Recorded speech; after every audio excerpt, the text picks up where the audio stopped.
Inspiring. সেজন্য আরেকবার ধন্যবাদ আপনাদের প্রাপ্য। এই কাগজটা যারা পড়েন, আমি এটা এতে পাঠিয়েছি, হোয়াটসঅ্যাপে পাঠিয়েছিলাম, পরে আমাকে একটা কাগজ দাও।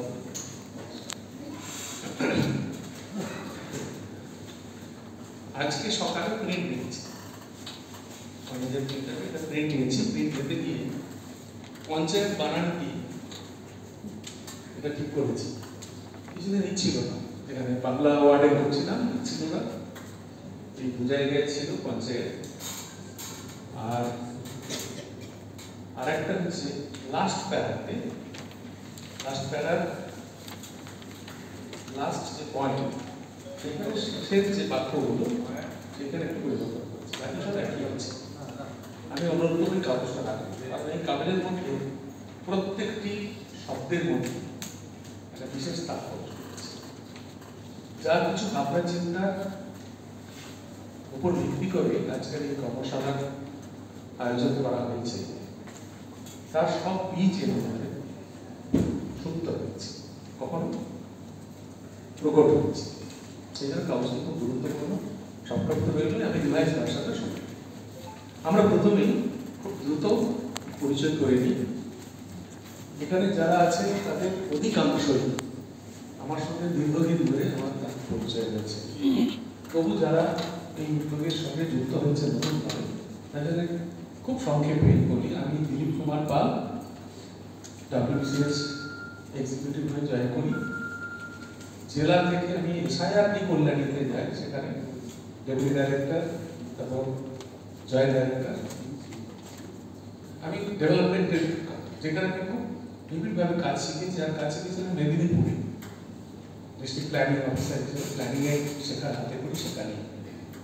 তারপর সর্বশিক্ষা অভিযান ডিপার্টমেন্টের শেষ 15 বছর আমি কোথাও যেতে চাইও নি, আমাকে কোথাও যেতে দেওয়া হয়ও নি। শুধু মাঝখানে একবার মাননীয় মুখ্যমন্ত্রী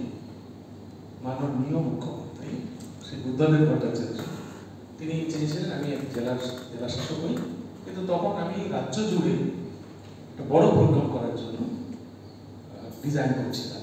আপনারা হয়তো শুনেছেন SRD, স্ট্রেংথেনিং রুরাল মিশন, সেটা ডিজাইন বড় টিম ছিল, আমি ছিলাম ফুল টাইমার।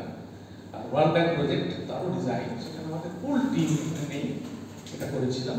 সেই জন্য এত ব্যস্ত ছিলাম যে আমি বলেছিলাম এক জেলা দিয়ে হওয়া চাইতে সারা রাজ্য কিভাবে কাজ করবে তার নকশা তৈরিটা প্রধান গুরুত্বপূর্ণ।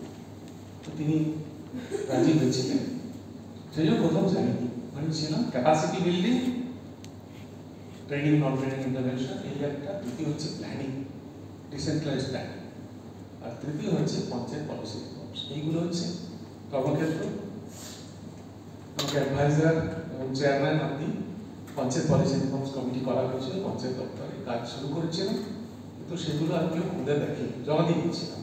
তারপরে হায়দ্রাবাদে গিয়েছিলাম, সেখানে আমাকে প্রায় জোর করে আটকে রাখা হলো 6 বছর 7 মাস, 2 বছর ধরে গিয়েছিলাম। সেখানে গোটা ভারতের পঞ্চায়েত ও গ্রাম উন্নয়নের ছবিটা আমি দেখতে পেয়েছি। এর জন্য আমি খুব উপকৃত, কিন্তু প্রচন্ড পরিশ্রম করতে হতো ওখানে। আমি আর পরিশ্রমের জন্য নয়, ওখানে কাজের পরিবেশে ছিল, আমি চলে এসেছি গত বছর। আর ছোটবেলা থেকে যে স্বপ্নটি লালন পালন করতাম মনে, সরকারি চাকরির জন্য পাইনি, তারই চরিতার্থ করার জন্য এই মিশনের ভাবনাটা। এটা হঠাৎ করে ভাবনা হলো এরকম নয়, একেবারে সংসার যে মানুষের কাজ করব।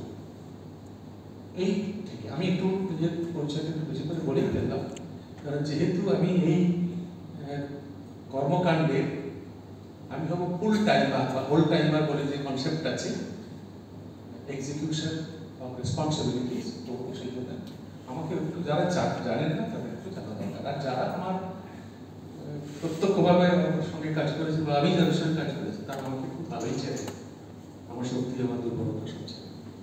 আমি খুব খুশি হয়েছি কিছু মুখ দেখে যারা ওই SRD প্রোগ্রামের পুরোনো দিনের আমার সহকর্মী। তাদের প্রতি বিশেষ কৃতজ্ঞতা যে তারা একটা রবিবার নষ্ট করে। জীবনের রবিবার খুব গুরুত্বপূর্ণ, সাংঘাতিক গুরুত্বপূর্ণ। আপনারা এসেছেন। এবার আমরা রাউন্ড একটা পরিচয় করি।